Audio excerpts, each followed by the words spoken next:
సేవకుడు చేయాల్సిన పని కూడా అదే. సేవకుడు ఏం చేయాలి?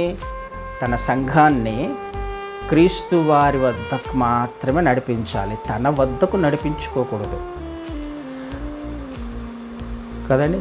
తను వెలుగుతూ తన కోసము కాదు, తనను వెంబడించే వారిగా కాదు చేసుకోవాల్సింది సేవకుడు.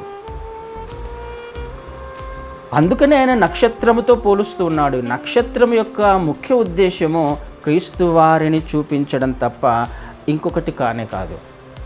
సేవకుని యొక్క ముఖ్య ఉద్దేశము, సేవకుని దేవుడు ఏర్పాటు చేసుకున్న యొక్క ముఖ్య ఉద్దేశము సంఘాన్ని, తనతో పరిచయం ఉన్న వారిని, తన చుట్టూ ఉన్న వారిని ఇవ్వబడిన బాధ్యత ప్రకారము క్రీస్తు వారిని మాత్రమే చూపించాలి, వేరే వారిని చూపించకూడదు, తనను చూపించుకోకూడదు, తను హైలైట్ అవ్వకూడదు. అక్కడ నక్షత్రం హైలైట్ అవ్వాల కదండి. ఇది చేయాల్సిన పని. అలాంటి వారిని దేవుడు ఎన్నుకున్నాడు. అలాంటి వారు ఆయన చేతిలో నక్షత్రముల వలె ఉన్నారు అనే విషయం కూడా మనం అర్థం చేసుకోవడానికి ప్రయత్నం చేయాలి.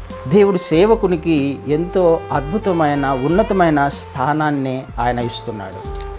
అర్థం చేసుకోవడానికి ఖచ్చితంగా ప్రయత్నం చేయాలి. దానియేలు గ్రంథంలో 12వ అధ్యాయము 3వ వచనాన్ని చదువుతున్నాం. వారు నక్షత్రముల వలె నిరంతరము ప్రకాశించెదరు.